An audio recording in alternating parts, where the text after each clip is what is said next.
சிவகங்கையில் பிரேக் பிடிக்காததால் அரசு பேருந்து தனியார் பள்ளி வாகனத்துடன் நேருக்கு நேர் மோதிக்கொள்ளும் அதிர்ச்சிகர சிசிடிவி காட்சிகள் வெளியாகி இருக்கின்றன.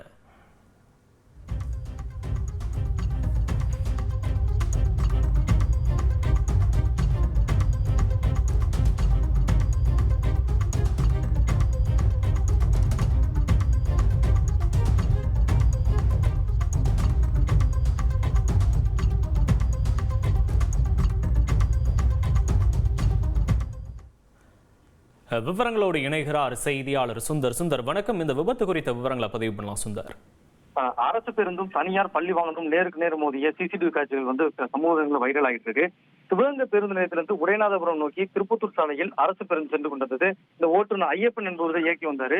சிவகங்கை நகர் காவல் நிலையம் அருகே வந்தபோது பாத்தீங்கன்னா பேருந்தோட பிரேக் செயலிழந்ததாக கூறப்படும் நிலையில எதிரே வந்த தனியார் பள்ளி வாகனத்துடன் நேருக்கு நேர் மோதியில பள்ளி மாணவர்கள் அதிர்ஷ்டமா உயிர்த்த பின்னர் தனியார் பள்ளி வாகனத்துல 10க்கும் மேற்பட்ட மாணவர்கள், அதாவது சுதந்திர தின விழாவை முடித்துக் கொண்டு வீடு திரும்பியவர்களும் பஸ்ல பாத்தீங்கன்னா 25க்கும் மேற்பட்ட அரசு பள்ளி மாணவர்கள் மற்றும் பொதுமக்களும் இருந்ததாக கூறப்படுகிறது.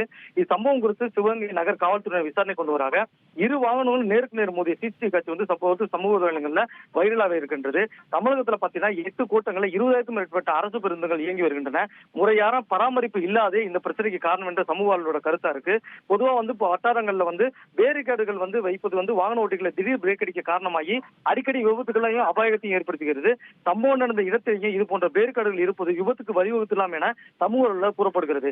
முறையான பேருந்துகள் பராமரிக்க வேண்டும். புதிய பேருந்துகளாலும் பயணிகளுக்கு ஆபத்து இருக்கின்றது சமூக கருத்தா இருக்கு. விவரங்களுக்கு நன்றி சுந்தர். ட்ரெண்ட ஃப்ரெண்ட் ஆக்கிக்கோங்க. தந்தி டிவியின் சப்ஸ்கிரைபர்ஸ் அண்ட் ஃபாலோவர்ஸ் குடும்பத்துல நீங்களும் இணையுங்க.